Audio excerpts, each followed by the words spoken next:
Futur infirmier, future infirmière, bienvenue dans cette nouvelle vidéo dans laquelle je te propose de te donner les 5 erreurs fatales que tu fais sans même le savoir. C'est parti, let's go!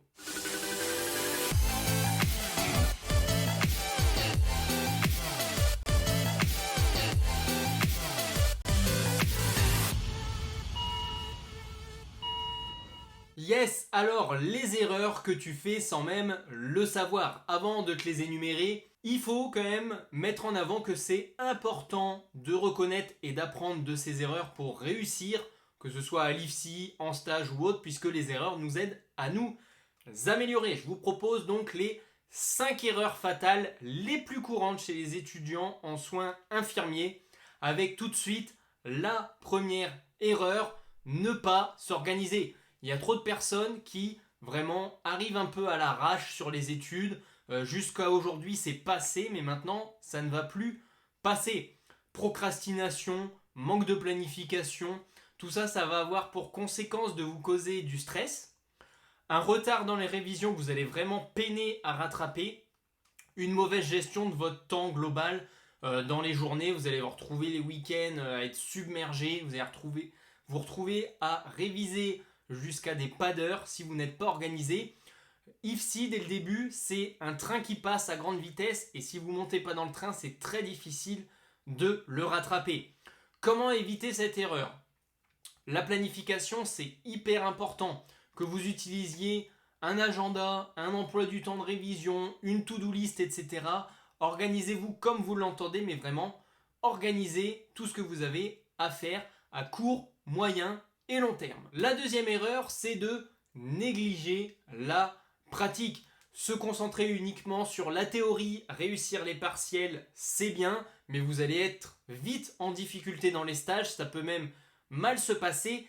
Et si vous échouez ou si vous avez des difficultés dans la pratique, dans la réalisation de soins, ça va baisser votre confiance en vous et vous allez rentrer dans un mauvais engrenage.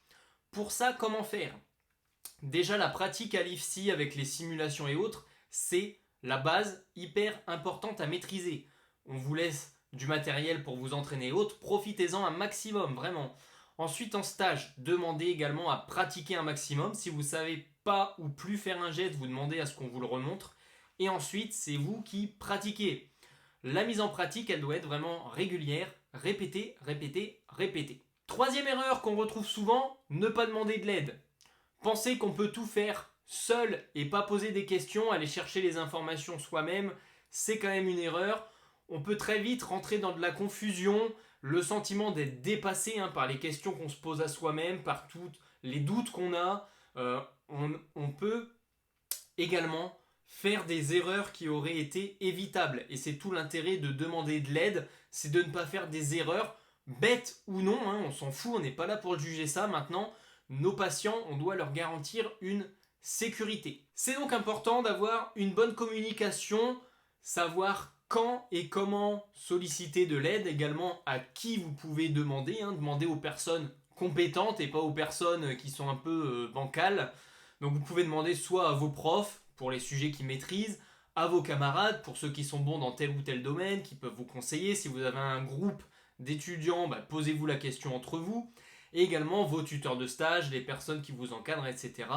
Demandez de l'aide, n'hésitez pas. Quatrième erreur, celle-ci, elle va être de plus en plus importante, on la retrouve assez souvent, c'est un peu en dehors de l'IFSI, des révisions et autres, c'est de négliger son propre bien-être, oublier de prendre soin de soi, négliger le sommeil, négliger l'alimentation. C'est un point que vous retrouvez dans beaucoup de mes vidéos parce que pour moi, c'est le pilier, il faut déjà être bien soi-même pour être bien dans ses études, dans ses stages, éviter l'épuisement, ne pas rentrer en burn-out, ça arrive aussi aux étudiants, on ne le dit pas assez souvent, et avoir des grosses baisses de concentration, ça c'est quelque chose qui moi m'arrivait hyper souvent, à force de vouloir en faire trop, de ne pas faire de pause, on est tellement dans le truc qu'en fait on n'arrive plus à rien faire, ça c'est le début du burn-out. Prenez des conseils sur la gestion du stress, c'est des sujets qu'on retrouve beaucoup sur internet maintenant. Vraiment le sommeil, pour ma part, c'est le pilier de tous les points qu'on va voir. L'activité physique également, c'est important pour décompresser, pour faire des pauses, etc. Et avoir une alimentation équilibrée et saine également un très bon pilier pour éviter cette erreur. Erreur numéro 5, et puisqu'on est justement dans les erreurs, avoir peur de l'échec. La peur de se tromper, la peur de ne pas être à la hauteur, c'est quelque chose qu'on retrouve beaucoup en tant qu'étudiant. Conséquence, on a un manque de confiance, on hésite quand on va faire les gestes, quand on va pratiquer, on a un doute. On évite également des défis qu'on aurait pu relever, des choses, des nouvelles pratiques et autres qu'on ne fait pas dans le doute. Dans le doute de faire une erreur, on n'y va pas. Donc il faut accepter que vous puissiez ne pas réussir. On demande aussi aux patients si l'étudiant il peut ou pas, il en a conscience, il faut quand même pratiquer pour y arriver. Donc l'échec c'est une étape de l'apprentissage. Il faut également pas se dire que parce qu'on a échoué, on ne refait plus.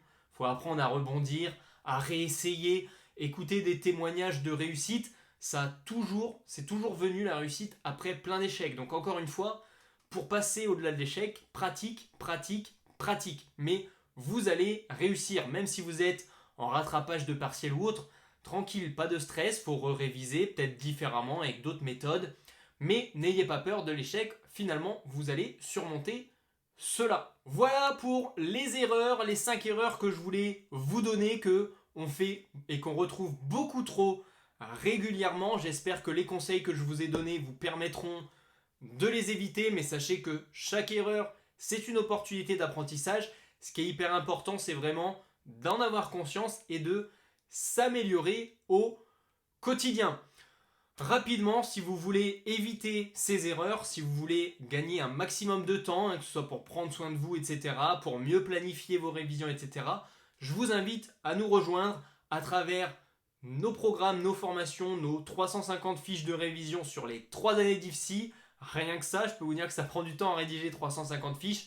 Ça vous fait gagner un temps monstre. Il y a toutes les informations nécessaires pour les partiels. Il y a également des sujets de partiels pour vous entraîner directement. On est en train de mettre en place des QCM. Donc si vous voulez vous garantir la réussite au diplôme, ça se passe directement en description ou en haut de cette vidéo. Merci pour votre écoute. On se retrouve très vite dans une prochaine vidéo. C'était Geoffrey pour Objectif Infirmière. Ciao.